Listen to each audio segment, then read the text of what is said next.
Wednesday. Welcome into In Touch with Indiana Sports. Raise your hand if you're having a good Wednesday. If your hand is not raised, then I hope I do everything in my power with this lovely microphone in front of me to make your day better. If your day is reliant on me, then I guess I should feel flattered, but maybe there should be other things, right?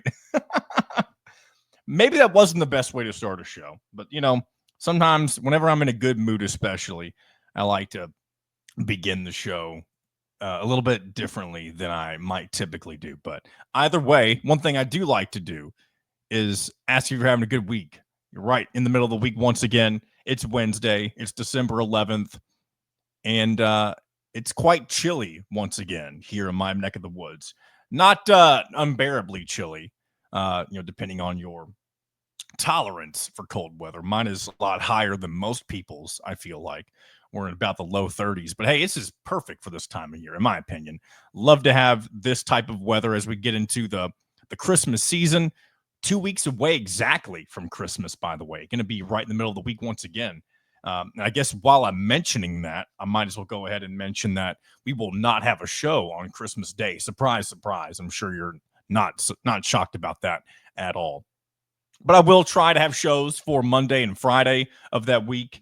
It's just because there's so much. And I say try. The only thing that would hinder me from having shows on those days is if I'm just unwell, if I'm not feeling the best for whatever reason. Because that Monday before Christmas, we'll be reacting to whatever happened in Indiana's playoff game against Notre Dame, and hopefully it's good stuff. And if not, then we move on, because this is the win or go home portion of the college football season, of course. Speaking of the Indiana Notre Dame game, Dylan Sinn going to join us, if I can say words correctly, going to join us later in this episode to talk more in depth about Indiana Notre Dame as well as other college football matters. I asked him about Barry Odom being hired at Purdue as well, and how that may affect them heading into next season, of course.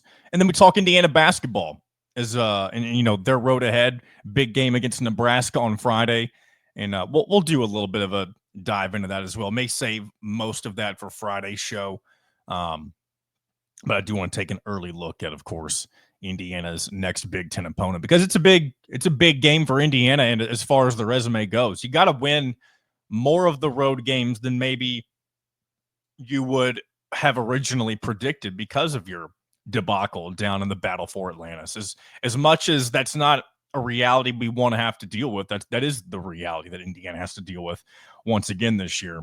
They're going to have a really good showing in Big Ten play when it comes to basketball. So we'll dive into some more basketball talk here in a little bit, but I do want to dive back into some more football things. A lot of little tidbits and pieces of news I want to dive into a little bit here on a Wednesday. And I'm going to start with some Indiana football transfer portal news.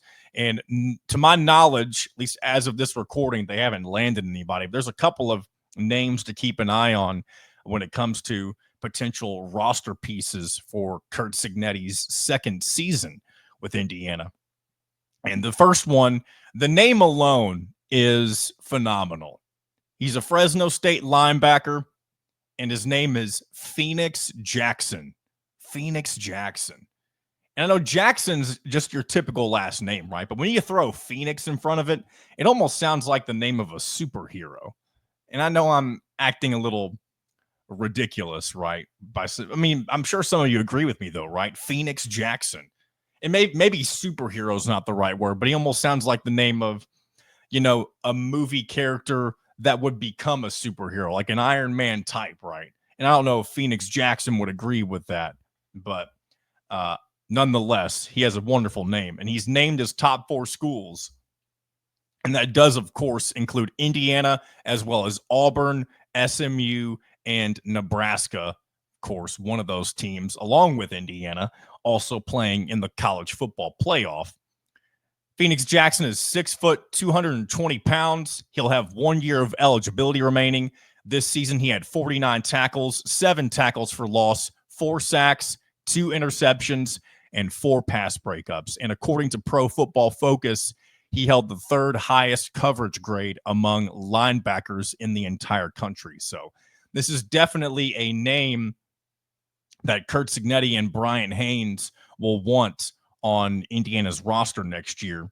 Alongside, I mean, think about it, he's a linebacker. You've also got Aiden Fisher, who will supposedly still be around next year unless he decides to test the waters with the NFL, because Aiden Fisher will still have 1 year of eligibility remaining. Aiden Fisher, of course, being one of your anchors on the defense. So to have him and Phoenix Jackson potentially alongside each other next season, good duo to have on in your in your defense. Elsewhere on the offensive side of things, we've got UAB running back transfer Lee Beebe Jr. Planning to visit Indiana. And for those of you who I was going to say are keeping score, that's probably not the phrasing I'm looking for here. But those of you who remember, Jordan Howard, former UAB transfer, back when I believe he transferred to Indiana the year that UAB shut down their football program for just a season. So, of course, that entire team was looking for places to go. And lo and behold, Jordan Howard ended up in the NFL. And before that, played his I believe it was just one season with Indiana. But, man, he was a workhorse of a back. If you remember, I was at this game that I'm about to mention. Indiana was facing Michigan at home. And they ended up losing that game in overtime. Actually, Mitchell Page, I've talked about this game with him because he remembers it for all the wrong reasons. But Jordan Howard, to get Indiana, I don't know if this was in overtime or if this was to get to overtime. Or maybe this game didn't go to overtime, because I think maybe Indiana went for 2. I don't know. I'm probably remembering something incorrectly. But Jordan Howard ran the ball like 15 to 20 times back to back in a certain sequence towards the end of that game. So will this particular running back from UAB, step in and try to be the next great transfer from UAB to Indiana? I'm sure there's not many of those, of course.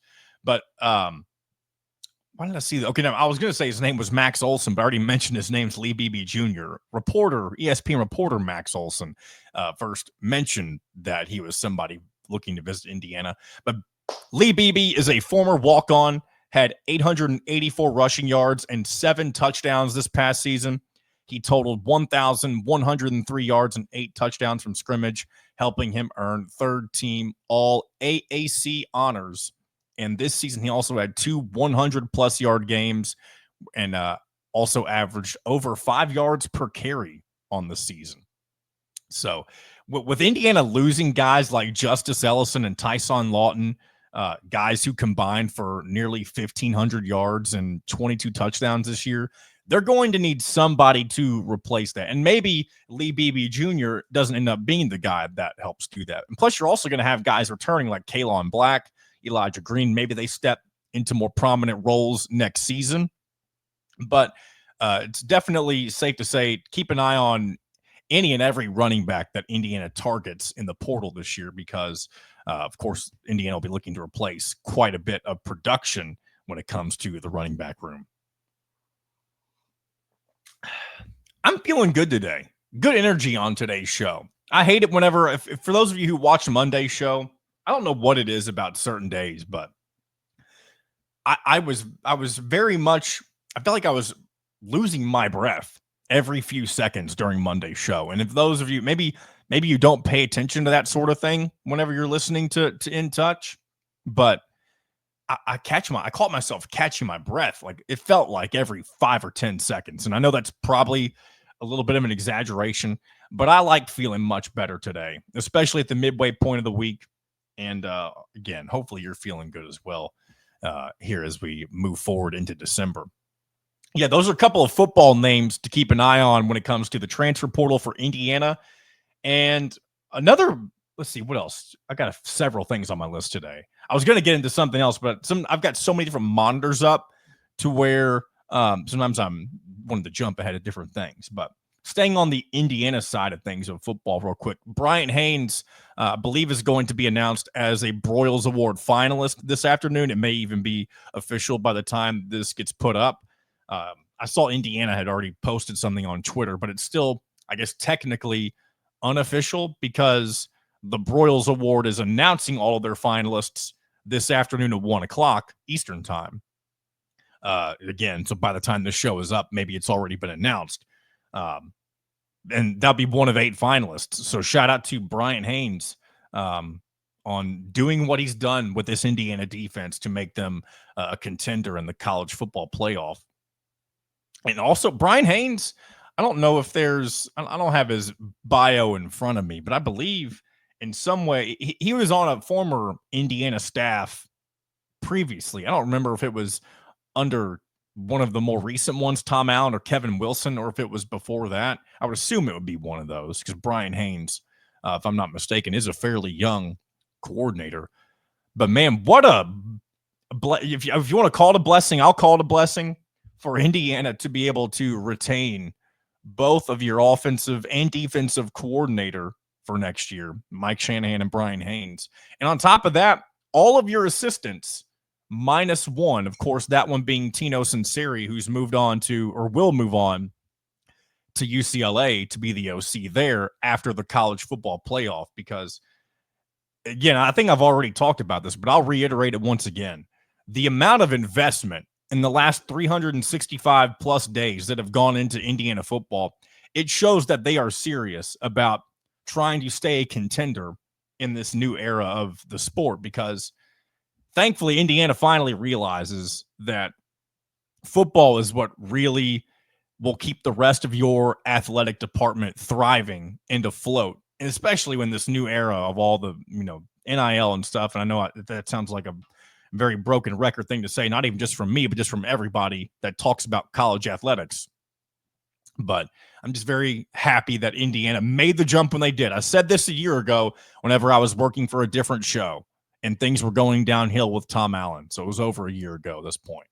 I said, if you're going to make a move, you have to do it now because of all the changes that are coming with the playoff.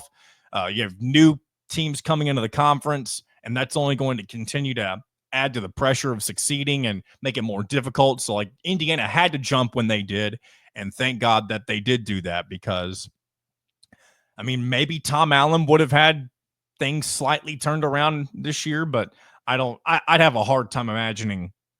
I mean, it would be impossible to imagine Indiana having the season that they had this year with Tom Allen, because no one else has ever done this except Kurt Cignetti.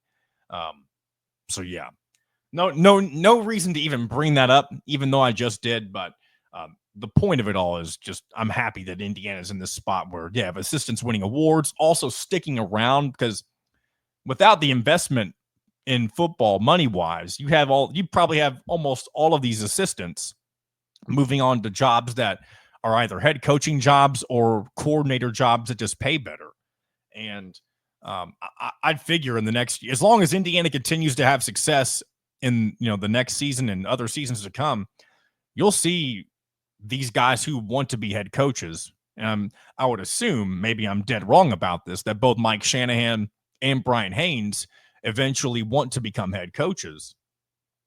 But it clearly is more beneficial to be a coordinator a little while longer at a power program as opposed to being a head coach at a smaller G5 program. At least it seems like the path to a better job might be better, because, I mean, look at Kane Womack down at South Alabama. He was there for a couple of years and decided to abandon, maybe that's not the best way to say it, but leave his job where he was doing well there to become the defensive coordinator with Kalen DeBoer at Alabama. Because, of course, when you're the DC at a program like Alabama and you're successful, bigger jobs will want to hire you. Like, Power 4 programs will want to hire you. And I don't know if that will be the case this season, considering Alabama kind of just took a step back, at least when it comes to their expectations. I mean, they didn't have a bad season. They lost a couple of games they probably shouldn't have. But I would assume that both Nick Sheridan and Kane Womack will still be around at their coordinator positions next season for the Crimson Tide. Another piece of football news that I need to talk about. This is not Indiana specific, but it does affect college football as a whole. So Ross Dellinger reported this yesterday afternoon. that change to the current college football playoff format and selection process appear to be on the horizon, as he worded it. Greg Sankey, of course, of all people, the SEC commissioner, told Yahoo Sports, I need to have a much better understanding with their decision-making, the committee's decision-making, than I have right now. What more is there to understand? The team that got left out, Alabama, had 3 losses. 2 of those losses were to 6-6 teams on the season, being Oklahoma and Vanderbilt. Your other loss being Georgia. If Indiana, and Indiana's not the only team that would get this treatment if it happened to them. But if Indiana, let's do a little bit different. Let's just use Big Ten teams for an example. Indiana, of course, had a loss to Ohio State. And their other 2 losses, let's just say they were to Washington and Nebraska. They're both 6-6, right? Indiana at 9-3 is not getting in the college football playoff. The only reason that Alabama was even considered to get in the college football playoff is because of perception and overall talent level on their roster. And it seems like SEC fans, reporters, media, whatever it may be, they're fixated on the fact that, like, oh, we want to get the 12 best teams in. And a lot of people assume that getting the 12 best teams means the 12 best rosters. That's not at all what this means, okay? If you are one of the 12 best teams and you happen to have one of the 12 most talented rosters, then that's the best of both worlds. That's, teams like Georgia, Texas, Oregon, Ohio State. Those teams did more than enough to get in, and they have really talented rosters. Alabama did not do that. Ole Miss did not do that. South Carolina did not do that. And part of these new CFP format changes to come, they wouldn't go into effect. And by the way, none of this is official, but any changes that may come here in the near future, I believe would go into effect beginning in 2026. So the current CFP format as we know it will stay as it is for at least one more season. Apparently, when they meet in January, they're expected to talk about the way they'll designate first-round buys, which I agree with that to an extent. I don't mind changing the way about who gets the buys, because as long as you still guarantee automatic qualification from winning your conference, I don't care if those teams get a buy or not. Most of them will probably be deserving of a buy. But in this year's scenario with Boise State, Arizona State, and of course Clemson didn't get a bye because they were the 5th best rated conference champion. I can see why you want to switch off who would get the automatic not the auto qualifying, get the bids to the second round, the bye games, I should say. But they're also talking about potential expansion to 14 teams. Well, if that would have done this year, it wouldn't have left out Alabama and one of Ole Miss and South Carolina, Greg Sankey's beloved SEC teams. And for the love of God, I know I've said this already, I hope all 3 of the SEC teams, Georgia, Tennessee, and Texas, lose out in the college football playoff. And yes, that makes me an SEC hater, but I'm tired of the way that the SEC dictates college football and decisions surrounding the sport. So, and I know Greg Sankey's trying to do it in basketball too. He's been a big advocate for expanding the NCAA March Madness tournament, which it does not need to be touched any more than it already has. And it's probably going to happen eventually, just because Greg Stanky, whatever you want to call him, he's going to whine his way to getting whatever he wants the SEC to have. And I will say this, I know Kirby Smart is also a big whiny baby.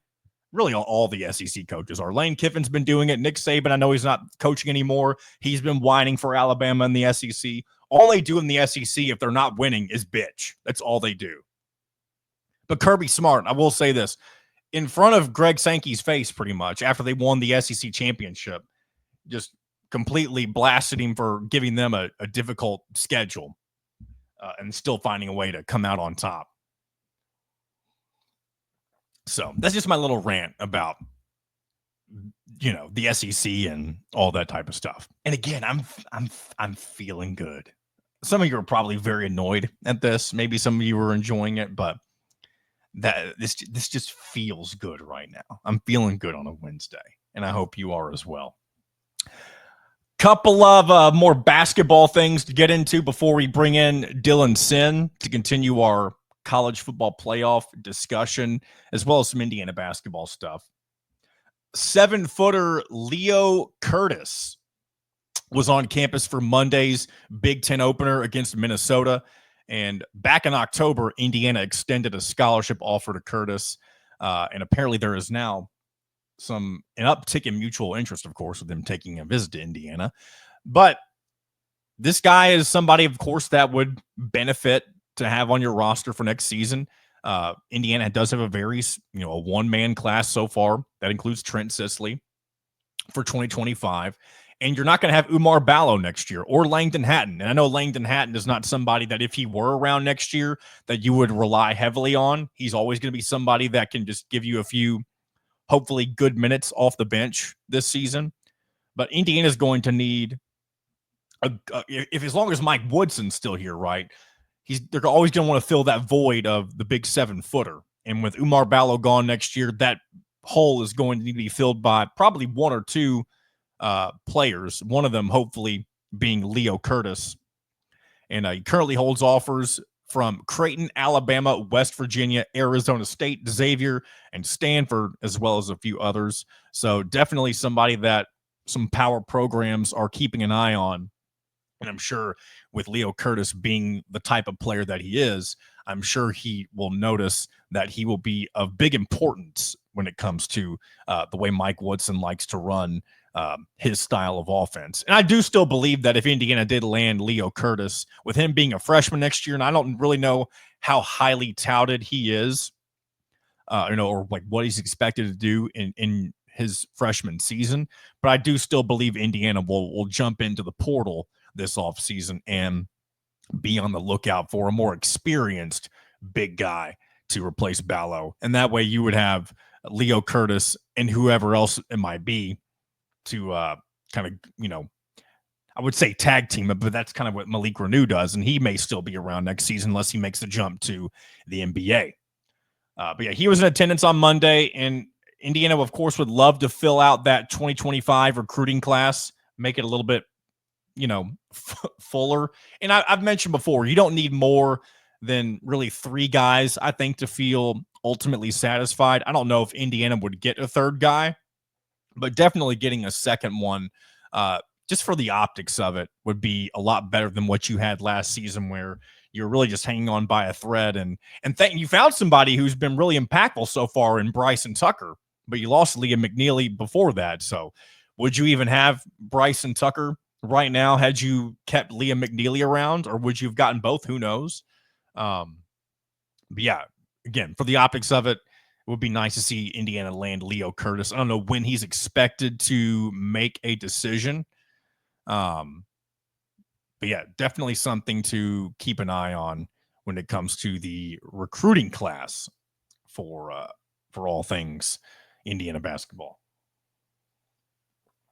All right. We'll dive into, I was going to do, actually, we will go ahead and do this. Why not? Right. We will talk a little bit more Indiana basketball in Nebraska with Dylan Sinn, but a couple of things I don't really mention. These are just really quick hitters when it comes to Nebraska. Their current record so far, 6-2, couple of losses, one of them to St. Mary's by 3. I don't know if this was a home game or if this was a neutral site game. They lost that one 77-74, and then ransacked by Michigan State. Most recently, of course, Indiana, who played Minnesota on Monday, Minnesota's most recent opponent before they played the Hoosiers was also Michigan State. So Nebraska will be looking to bounce back at home against a team that they are familiar with beating, and that is Indiana, of course. So definitely going to be a really tough test. A couple of stats to throw at you when it comes to guys to keep an eye on. Bryce Williams, he's been around for a while. He's averaging 17.5 points per game. Connor Asigi, the transfer, former Indiana product that Indiana also recruited heavily in the transfer portal. He's averaging 13 a game. Juwan Gary, 10.6 per game. Then I'm trying to see if there's any other familiar faces on this roster. I don't believe there's a lot of guys from last year's NCAA tournament team. Of course, no Keisei Tominaga. So the Japanese sniper will not be around to drop seemingly 80 points on you this Friday. And but whoever it is, the way that Fred Hoiberg likes to play, I'm sure Nebraska has the personnel to do just that. I'm really looking to see Indiana just put a more complete performance away from Assembly Hall. In years past with Mike Woodson, no matter what season it's been, there's just times where they don't look like themselves when they're playing on the road or just in an environment that's not Simon Scott Assembly Hall.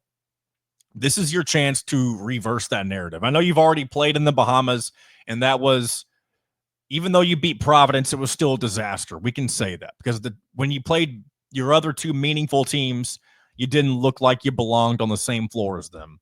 And one of those included a game against a subpar Louisville team. A subpar, I'm probably not giving Louisville enough credit. They're not bad, but they're not as good as they looked against Indiana. I'll say that confidently. Because when they've been playing other good opponents over the course of their season so far, they got blown out by Tennessee. They got blown out by Ole Miss. They didn't get blown out by Duke, but they did lose recently to the Blue Devils. And, I think part of me is just mad that Indiana got their ass beat by a team that I'm around a lot of their fans. And I've made that known on this show before. So anyway, would love to see Indiana. I mean, I'm not expecting them to do this on Friday, but if they could be in control of the game from nearly start to finish and just win. You don't have to win by 15, 20 points, but find a way to come away with a big road victory. And because this is the type of win that will carry you into January. After this game against Nebraska, you have two more tune-ups against Chattanooga and Winthrop. Of course, you should roll in those games. And then go into January, go into the rest of the Big Ten slate, feeling good about yourself. Because there's been times in the past where that's not how you start off the year. And there's been times where Indiana's felt good going into the year, and then they drop a couple of early ones in January, and then things aren't looking so good. So maybe it doesn't mean as much as I'm making it out to be, but it's still very important to carry momentum into the new year, especially in a season that feels as crucial as it does right now for Mike Woodson and the rest of his team. So I've done enough yapping here so far. This is one of the longest pre-guest segments I think I've ever done. We're nearly 30 minutes into today's show.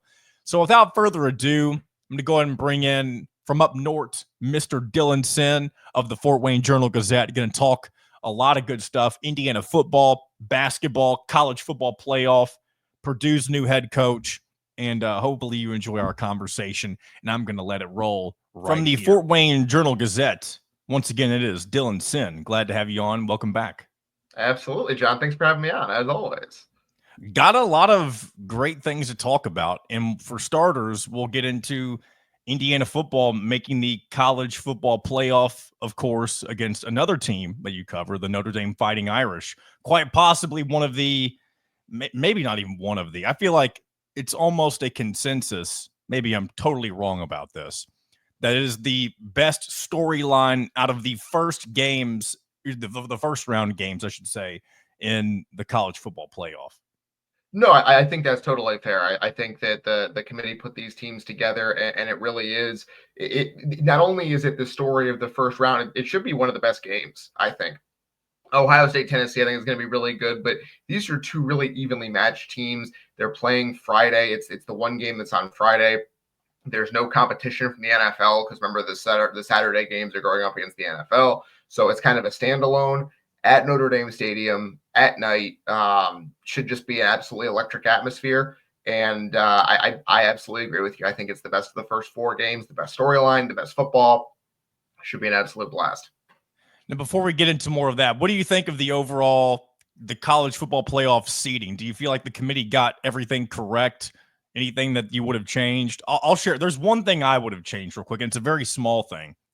I don't understand why SMU after losing to Clemson, gets the 11 seed, whereas Clemson gets the 12. Is that because Clemson, as a conference champion and not one of the top four, do they automatically get the 12 seed? Is that how that works? No, they just decided that SMU by and large had the better resume. I think you could have gone either way with that one. I see your point, absolutely. I do think that SMU went 11-1 during the regular season. Clemson was 9-3. Clemson had lost big multiple times. SMU had only lost one game by 3 points. Fair enough. And then the game was right down to the wire. So I can see how they made the decision that on balance SMU was better during the year, but I could have seen it gone either way. The only thing I really would have changed is that that Texas and Penn State should have probably been flip-flopped. I thought Penn State was the better team most of the year, and then they lost 2 games to better teams. I think that Oregon and Ohio State are both better than Georgia, quite frankly. So I do think that Penn State probably should have been 5, Georgia 6, but it turned out okay for Penn State because that 6th seed actually ends up being a pretty advantageous spot for them. Because of course they'll play the winner they'll play SMU, and then if they win, they'll move on to face Boise State, which I know people see Boise State as kind of like, okay, they're in just because the other power conferences aren't as, they got to bye because the other power conferences just aren't as good. And that may be the case, but I don't think people should take Boise State lightly, I should say, especially, and maybe Ashton Genty's numbers are a product of the fact that they are playing in the Mountain West, but it's still unprecedented what he's been able to do. And I think no matter who Boise State ends up facing, it'll end up being a tough matchup, whether it be SMU or Penn State. Yeah, we saw him put up huge numbers against Oregon when they played earlier in the season. Basically, he's done as well as anyone has against Oregon all year, and they had those guys on the ropes. Now, what I will say is that that game was a long time ago. I will say. I think that people are putting a lot of stock into that Boise State-Oregon game, and Boise State is a great team. Don't get me wrong. They deserve to be there. They deserve to get a bye. But that game was a long time ago, and they didn't play particularly good football down the stretch of the season. I thought you could have made a case that Arizona State should have been the 3 and Boise State the 4. But I do understand that Boise State earned their way with a 12-1 record. Ashton Genty, absolutely one of the best players in the country, completely box office, very, very good. So I'm looking forward to what I assume will be a Penn State Boise State matchup. I think that's going to be a blast, and they earned it. Yeah, should be a lot of fun. Another game that was a long time ago was, of course, Notre Dame's loss to Northern Illinois, and they've since bounced back in a very big way and look really like a completely different team. I was looking at their last 5 games the other day, and I believe they've hung at least 40 points, in some games 50 points, on every team they played during the last few matchups of the season. What's different about Notre Dame now that Indiana should be aware of as opposed to how they were playing early on in the season when things were a little shaky? Yeah, the number one thing is that Riley Leonard kind of figured things out. He's the transfer quarterback. He was great at Duke. He basically, from what I can tell, he had the yips early in the season. Just straight up was not completing short passes, was not playing as well as they would have liked. I think, and this is not me reporting this, it's just something that I see from watching the film. I think he was hurt against Northern Illinois. He took a big hit in the second quarter of that game. He led a touchdown drive on the first drive, took a big hit on the second drive, and then they didn't run him the rest of the game. A lot of their offense is based on the threat of the quarterback run. He is a fantastic runner. He did not get a single carry in the second half of that game. And I think he was hurt. And so I think that's part of the reason they lost that game. But it wasn't just that game he struggled. He struggled against Miami, Ohio 2 weeks later. He struggled to a certain extent against Texas A&M. He was just not throwing the ball the way, like, his game is being a dual threat quarterback, and he is adept at both things. He throws to set up the run to a certain extent. He was not throwing the ball well early in the season, and he is now. He has gotten much better as a passer as the season has gone on, and that's really opened up running lanes for him. I think that is the difference between Notre Dame now and Notre Dame back in September, is that he's just way more confident than he was back then. It also helps, and this is something that's been a more recent kind of evolution, is they've gotten their All-American tight end, Mitchell Evans. He missed part of last season with tore his ACL, missed part of the season. was kind of still recovering from that at the beginning of this season. And he's back now. He is a real weapon for them. He had a touchdown catch against USC that was, quite frankly, spectacular. And I expect him to be a real threat in the game against Indiana. So those are a couple things to watch out for. What do you think Notre Dame has a leg up on when it comes to personnel versus Indiana? I think it's going to be up front on defense for Notre Dame. They have two of the best defensive tackles in the country in Howard Cross III and Riley Mills. Howard Cross did not play against USC, so you saw some gaudy passing numbers from USC in that game. Howard Cross, All-American, wasn't in that game. So those two guys, it's very similar to what Michigan has with Mason Graham and Kenneth Grant. You saw how that went against Indiana. Indiana's offensive line, especially the interior, Mike Kadick and the boys, they are going to have to really step up in this game and play their best game of the season to keep Curtis Rourke from being under siege for a lot of the game, because most of the teams that Notre Dame has played this season have been under siege to a certain extent. And there's teams that have done better handling that, and there's teams that have done worse, and the teams that do worse basically do not score any points at all. So I think that is where, if Notre Dame is going to kind of run away with this, which I know some people expect, I don't. But if they're going to run away with it, I think it's going to be because they do what Michigan did in the second half, and just basically Curtis Rourke has no time to throw the ball. And same with Ohio State. I mean, Indiana looked solid in the first couple of drives, offensively and defensively against the Buckeyes. But really, there was I think it was from the phantom false start onward. Yep. And people hear that and think I'm blaming the game on that, and that's not what I'm doing. No. That's just that was the first change of wind, so to speak, during the Indiana-Ohio State game. From that moment onward, it's almost like Indiana's offensive line had zero answer for what Ohio State was doing. I would hope that they had learned from those mistakes in that game when you're facing against, like you said, another defensive line that's going to cause some trouble. But what do you think on the other end? How do you think Indiana would be able to disrupt what Notre Dame wants to do? So it's a couple things. So I think it's kind of the opposite of what I just said with the defensive line. If Indiana can protect Curtis Rourke at all, right? If they can give him even a little bit of time to throw, if they can get those RPO passes that they do so well at, if they can throw some of those, they're going to complete some of them, because Notre Dame's corners, they have an All-American corner in Benjamin Morrison, who is out for the season with an injury. They have a true freshman starting at one corner and a true sophomore starting at the other. And against USC, that true sophomore, Christian Gray, who's been good most of the season, he got toasted in that game. And I do think that Elijah Surratt would have something for him. I think that Omar Cooper would have something for Leonard Moore, the true freshman on the other side. So I think that Indiana, if they can protect Curtis Rourke, they're going to be able to do some business in the pass game. I do think that is the case.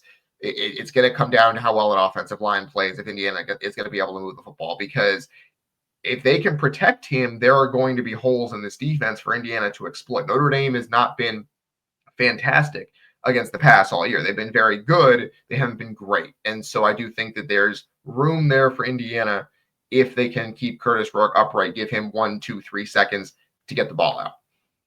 If there happens to be less than ideal weather conditions, which of course at this time of year, that's always going to be a factor. We saw that with Indiana and Purdue, and not that game. Really, Purdue didn't belong on the same field as Indiana this year. So that really didn't affect the game as much as it could have if it was more competitive.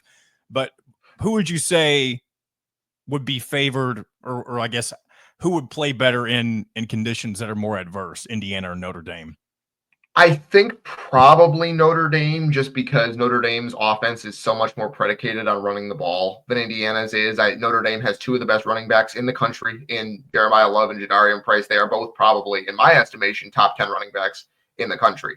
And then you add Riley Leonard into that, who can just kind of bulldoze his way for 3, 4, 5 yards, basically whatever he wants.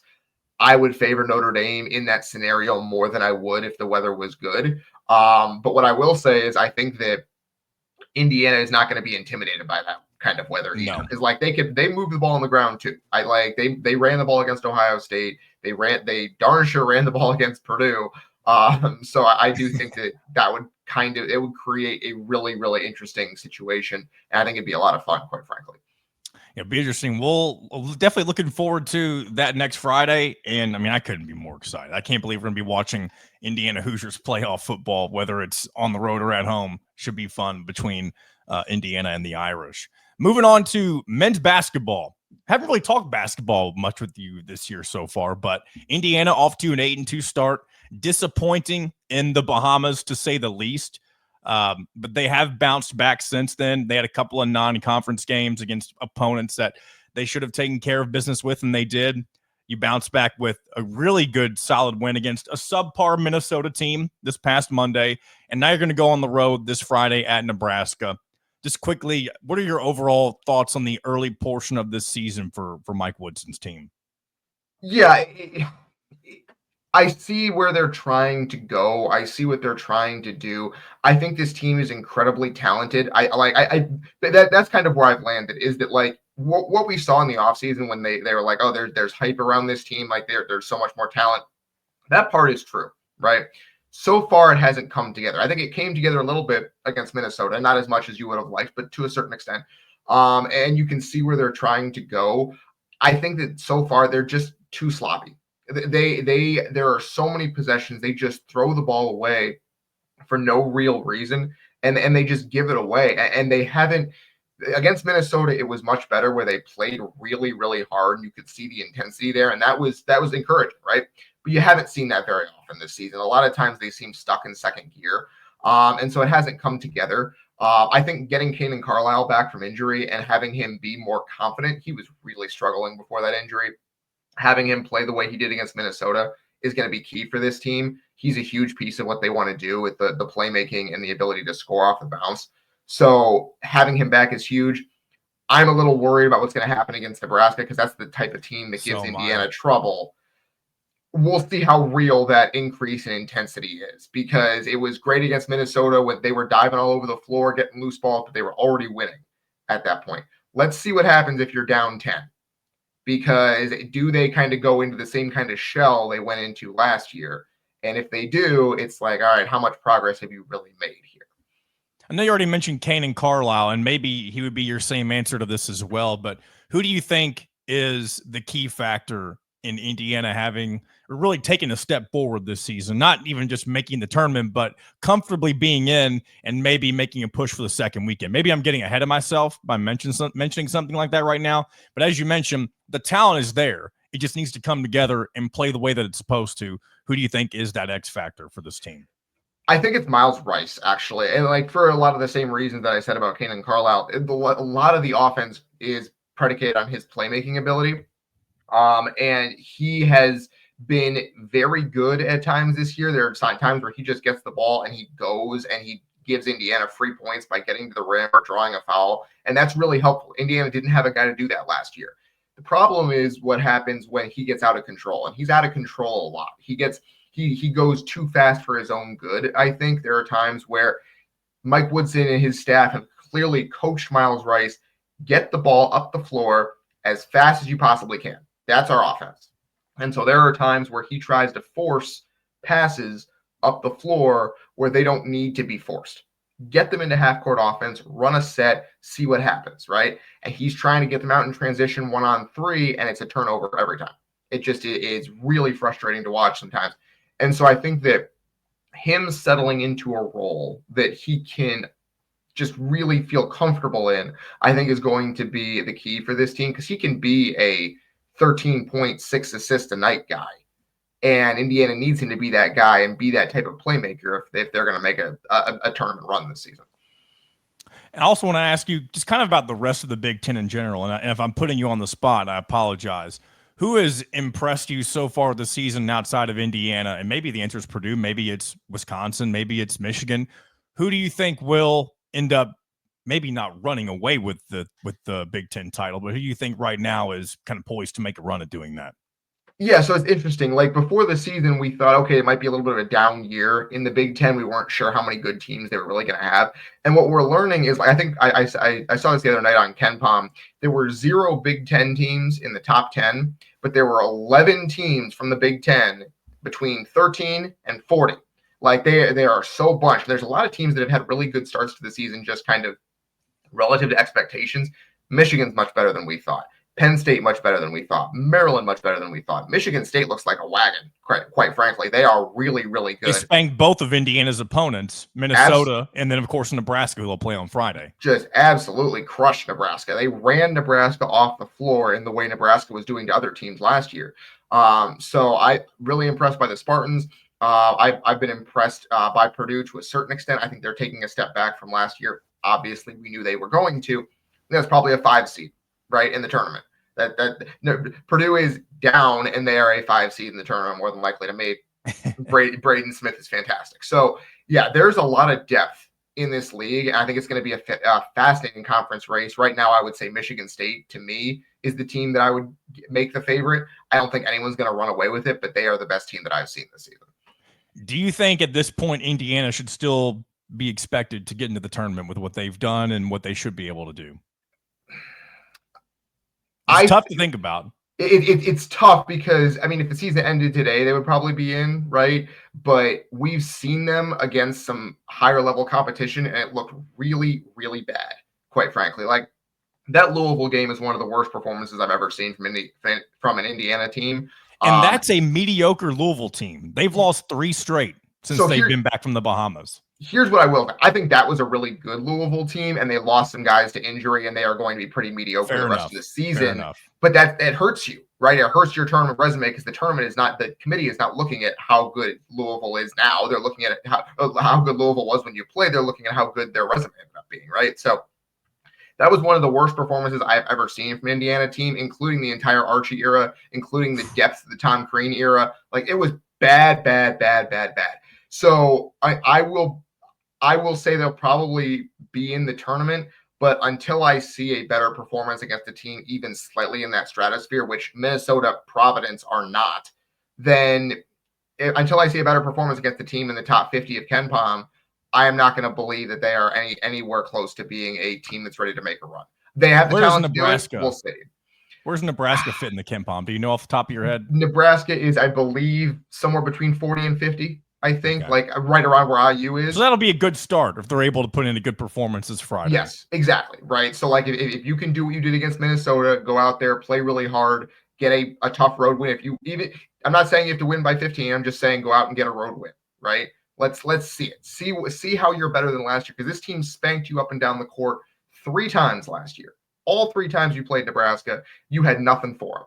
What do you have for them this time, Mike Woodson? Let's see, because if not, I'm not seeing a reason why we shouldn't just fire you and hire Fred Hoiberg next season, right?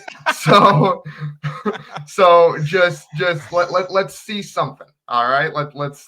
Mike Woodson with the infamous technical to end the season last year in the Big Ten tournament against Nebraska. Yeah, very right, when they were down. Poetic for all the wrong reasons, right? Yeah. Hey, Keisei Tominaga is not there anymore to score 40 every time. They do have Connor Esigian, though, a guy that Indiana looked really hard at this offseason. That's true. A guy from up around here in the Northeast Indiana area, Central Noble kid. So sure, he'll be a little bit motivated because he was not recruited by Indiana out of high school. That was an Archie Miller decision, by the way, who was not very good at recruiting Indiana talent, but I'm sure Connor Esigian has something for Indiana. Last thing I want to ask you about, if you don't mind, back into the football space of things, I want to ask you about Purdue hiring Barry Odom. Thoughts on how that could work out for the Boilermakers? I thought it was a really good hire. Like, I think of the options available, I would have taken John Sumrall over him at Tulane. I get the impression John Sumrall was not going to take that job. So if not him, I get the impression he's awaiting the Kentucky opening eventually if Mark Stoops doesn't work out there. Yeah, or any of the SEC openings that are probably coming next year, because the SEC not having any firings this year is like unprecedented. They're probably going to be 3 or 4 open next year. So yeah, I would expect him to be in a big job next year. So if you can't get him, Barry Odom's as good as it was going to get, I think. Like, he did really, really well at UNLV. I think he got kind of a raw deal at Missouri. Like, he led them to 3 straight 500 or better seasons, and they got fired at his alma mater, which is kind of weird. So I think he'll be really good there. He said, I was at his introductory press conference yesterday, and something that he said repeatedly was, this is not a rebuild. Like, we are going to win right away. And so that tells me he is probably bringing a fair amount of his roster from UNLV, the same way that the Kurt Cignetti effect right there. Exactly. I think that's probably the plan. They are going to go heavy in the transfer portal. They have a softer schedule next year. My guess is they probably can win 5 or 6 games next year.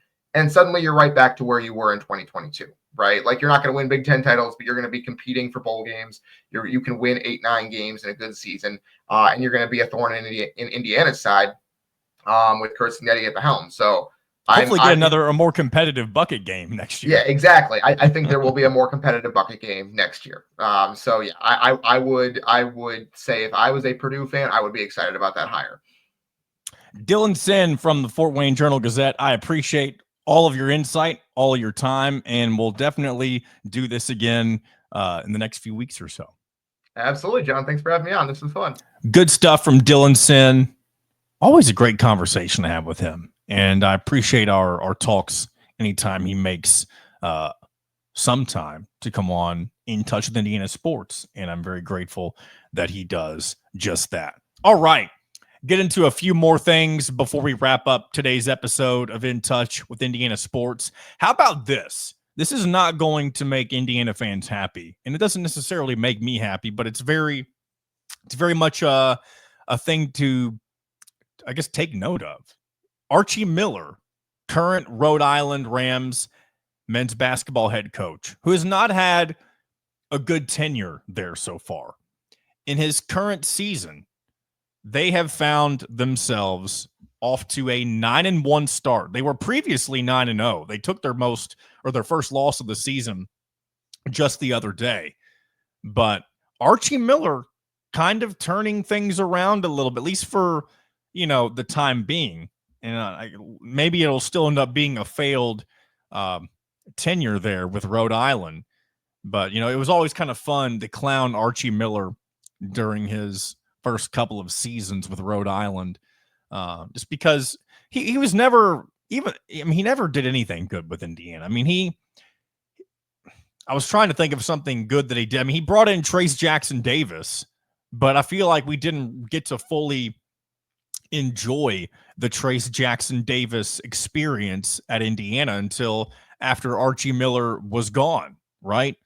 And most of that, I'm not saying a lot of that has to do with Mike Woodson. I know some of it does, but most of it was just, the development through the years and him finally getting to his fully realized potential. And now he's having a pretty solid start to his NBA career. But Archie Miller, through 10 games, they've beaten Fairfield, Holy Cross, a school called Frank Pierce. I'm assuming they're not Division I. Lafayette, Charleston, Detroit Mercy, UT Arlington, Yale, and Providence before eventually losing on the road. It looks like it was their first true road game of the season to Brown of the Ivy League, 84-80. And of course, that Providence team, the same team that Indiana defeated down in the Bahamas, Rhode Island beat them 69-63. And of course, that's a rival for them, in-state rivalry, Providence, Rhode Island. So I'm sure that was a big win for the Rams. But yeah, interesting. I don't know if this is going to pan out to anything. They didn't really beat anybody worth anything. And their schedule is not super difficult. And of course, the Atlantic 10, one of the better mid-major conferences in college basketball. So if Rhode Island's able to run the table, maybe they'll end up being good enough to not only get in or potentially win their conference, but maybe they'll get in at large, because the A10 usually a league that can get 2 or 3 teams depending on the season instead of just one auto bid from their conference tournament. So do we shout out Archie Miller? I know he's not. I'm not really shouting him out. I'm just bringing people, to awareness. Like, hey, your former coach who was bad with, at your school and in the school after for a little while, he's finally getting things rolling with Rhode Island. So hopefully, I guess that's all that needs to be said, right? It's Archie Miller. It's not somebody, this isn't like Tom Crean, where even though things didn't end on the best note, people still look back on the Tom Crean era with fond memories, as I do.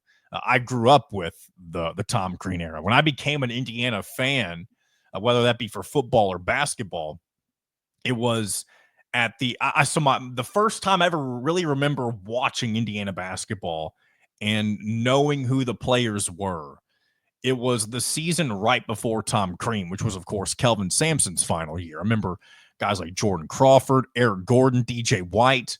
That was my first real exposure to Indiana basketball.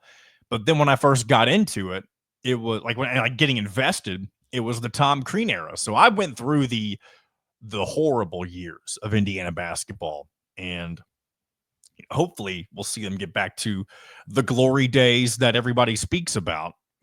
Back whenever they went to the Final Four in 2002, I was 5 years old and couldn't have cared less about what was going on in college basketball then.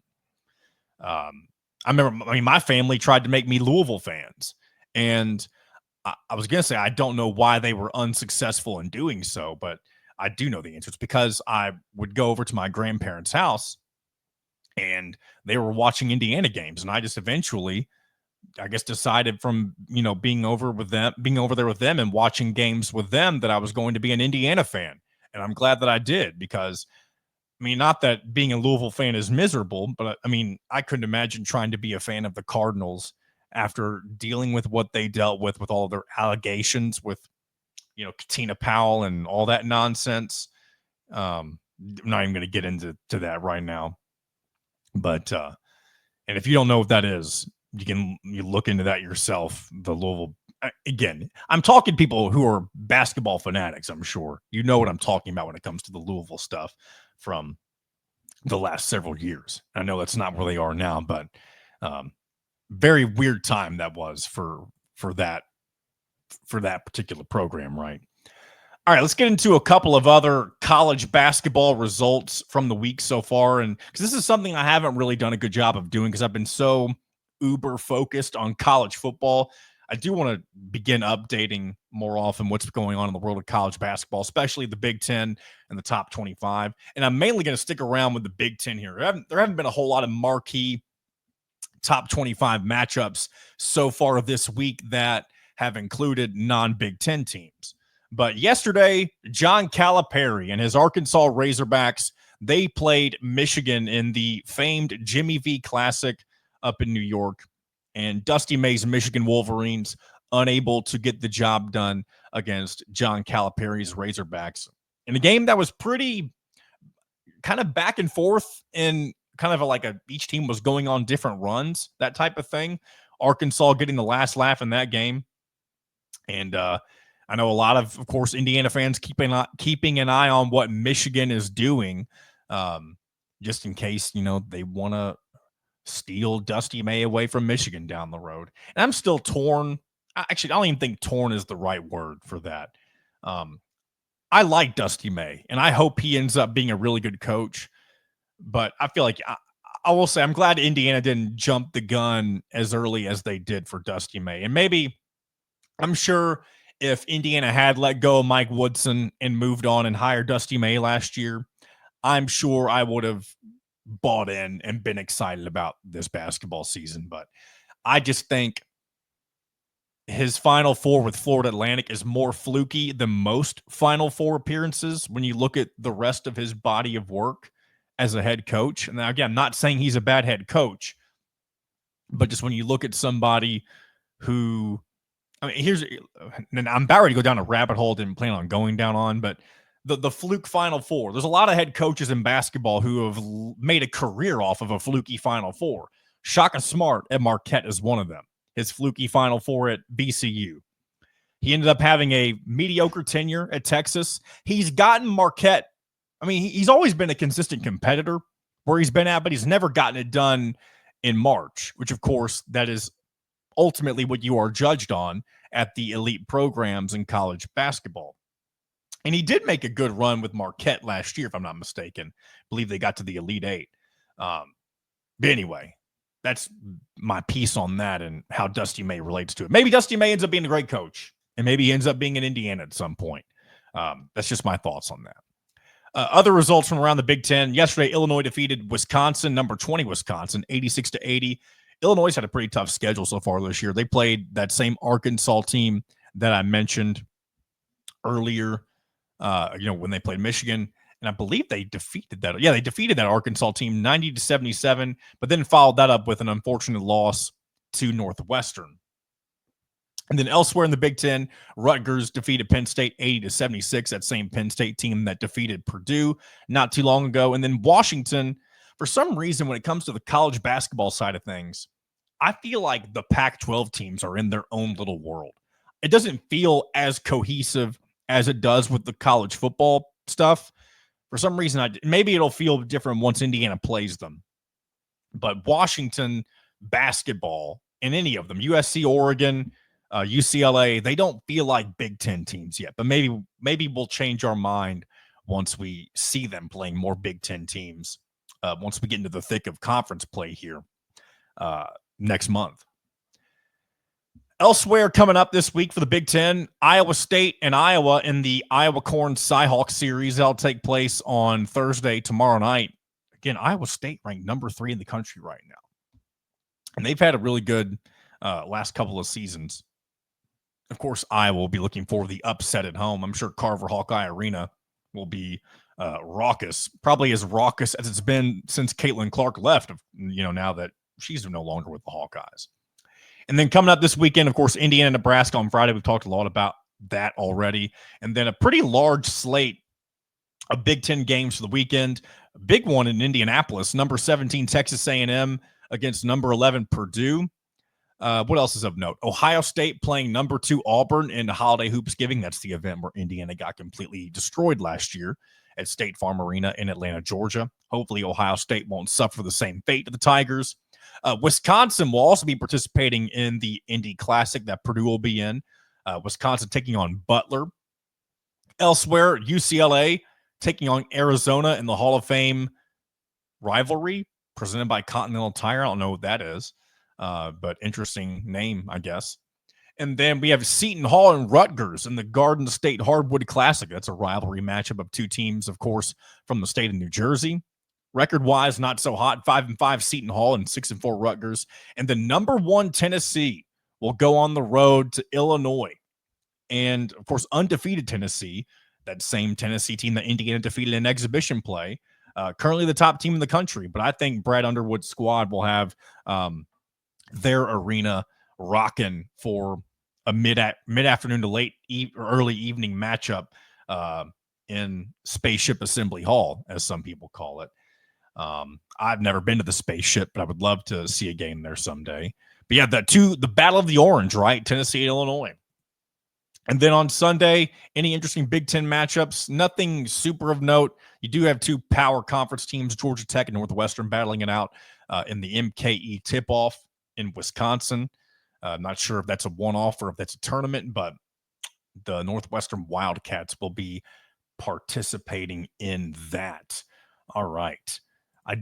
Wasn't planning on, I know Monday's show was long too, and I'm kind of rattling off, I don't want to say nonsense because I feel like today's show has had a lot of substance compared to other days. But we'll do a couple more things real quick, and then we'll get out of here. I do want to do a quick shout out for Indiana women's basketball. Got a victory over Penn State to open up conference play. They won 75-60. Yarden Garzone with 22 points. Caroline Striplin with 27. And then Lily Meester also in double figures with 10 points as Indiana and Terry Moore and squad get off to the 1-0 Big Ten start. They will exit conference play and face Bellarmine this weekend. The Bellarmine Knights from down in my neck of the woods here in Louisville. So hopefully they will keep things rolling as they take on the Knights. And then I want to get into a couple of YouTube comments, and then we'll wrap up today's show. Some of these more, I guess, questions-ish, but I'll go through all 4 of these. Justin Beard, shout out to Justin, regular commenter. Really, actually, most of these are fairly regular commenters. Justin says, hope all is well. Exciting time. Notre Dame in 11 days. I guess this was yesterday. He said this. He said, blast some Creed and get it on. Of course, Justin, very much well aware of my music choices. Love me some butt rock, as people so lovingly call it. I like rock in general, whether it's the Creed type of rock or not. But by the way, real quick, Creed, not to stun lock myself, but Creed just announced another leg of their Summer of '99 tour. So if if you're a Creed fan and you didn't catch them this first time around like I did in Cincinnati, you have another opportunity to do so next year. So shout out to the comment from you, Mr. Justin Beard. Tana says, I'm looking a little shaggy. Am I looking a little shaggy? I shaved on Sunday. Tried to at least make it a little more shaped up, but yeah, maybe I am looking a little shaggy. But it's better looking than it was last week. So hopefully it, stays that way for a few more days. Jamie says, in regard to Mitchell's response to his tweet, has anyone asked how many fans are Notre Dame fans but change to Indiana when basketball season starts? It can go both ways, I suppose. Anyway, just a thought, go Hoosiers beat the Irish. I think that's most of what we were talking about on Monday, is that there's no room for the double-sided fan, those who are Notre Dame football fans during the fall season and then transition to being Indiana basketball fans into the late fall and into the winter time.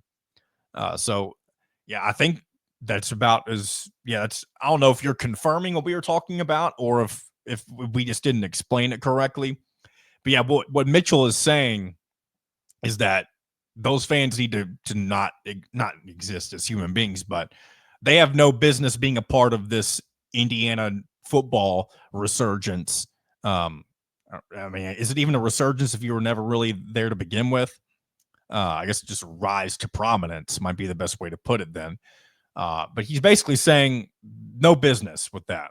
And I guess maybe you're saying, Jamie, those Notre Dame football fans shouldn't be going to Indiana basketball games if they're those types of, they fit into that category. If I'm mistaken, forgive me, but I think that's what you were saying. But yeah, it's just weird. The Notre Dame football, Indiana basketball thing, I know that's pretty common, at least north of Indianapolis, more so than it is south of Indianapolis. But it's still, it's just annoying. There's a lot of that down here, sort of in my neck of the woods, not necessarily with Louisville and Kentucky, but there's a certain sector of Kentucky basketball fans that also like to claim that they were Alabama football fans. Like, come on, man. Like, can you just be a fan of one team? Like, there's no reason, unless you went to a certain school. Here's this is kind of my situation. I grew up an Indiana fan, but I went to school at Western Kentucky University. That's what gives you the privilege, so to speak, of being able to root for different teams or multiple teams. And that's not maybe the best example, but like when you have Indiana, Notre Dame, I guess the only way that this could be acceptable in mine and Mitchell's eyes is if you grew up an Indiana fan or Notre Dame fan, but you ended up going to the opposite school for, your education. So if you fit into that category, you are an exception. Root for whoever you want to root for. But if you're just somebody who grew up in a household that was Indiana basketball and then Notre Dame football, you respectfully can go do something else. Go be a fan somewhere else, right? Don't waltz your way into Notre Dame Stadium wearing a jacket that's got IU on one side and Notre Dame on the other. We don't need none of that nonsense next week. Last comment, Mike says, hey, John Boy, my opinion is if IU can shut down the run against Notre Dame, we can do this. The running back and the quarterback is the running attack for Indy. We got this. Go IU. Yes, I think Dylan Sinn laid that out very nicely earlier during the show. Very much a rushing first offense. And I saw a tweet the other day, and if I can pull this chart up in just a moment, then I will reference this before we get out of here. Here we go. So it's all of the college football playoff teams and their defensive EPA. And when it comes to their rushing defense from week 8 and beyond, which of course week 8 was considered to be when Indiana's schedule began to get a little tougher. And when you're looking at this chart, like I am right now, of the 12 best teams, Indiana is far and away the best rushing defense team, with the second best being Penn State and Ohio State, but it's by a significant margin. I would pull this up, but I don't want to sit here and mess with that as we're about to wrap up. But I'll go ahead and give the top 12 in order. Number 1's Indiana, 2 Penn State, 3 Ohio State, 4 and 5 SMU and Texas. Those are all the teams that have a positive number in this chart. Everyone else has negative, and it gets worse moving forward. Arizona State, Boise State, Georgia, Notre Dame, Tennessee, and then a big drop off for Clemson, and then number 1 Oregon at the bottom of this list. So very interesting thing. If you're curious of what chart I'm talking about, I retweeted this. You can follow me at Alden on the Air and see what I was referring to. But that's something to keep an eye on when it comes to Indiana and their ability to stop Notre Dame's elite rushing attack next Friday. So I think that is going to do it. Put a bow on today's edition of In Touch with Indiana Sports. And I had a great time. I hope you had a great time as well. Looking forward to doing this again on Friday. And again, I'm going to reach out to somebody that's not been on the show yet before. And hopefully they'll be able to join. If they can't join on Friday, maybe they can do it at some point next week. But there's a little teaser for a potential special guest, first timer, I should say, for an appearance on In Touch with Indiana Sports here in the near future. So be sure to subscribe to Hoosier Illustrated on YouTube. Check out HoosierIllustrated.com for complete coverage on Indiana football and basketball from Kyler Staley, Alec Lasley, and the rest of our HoosierIllustrated.com crew. And until Friday, this has been another edition of In Touch with Indiana Sports, powered by HoosierIllustrated.com.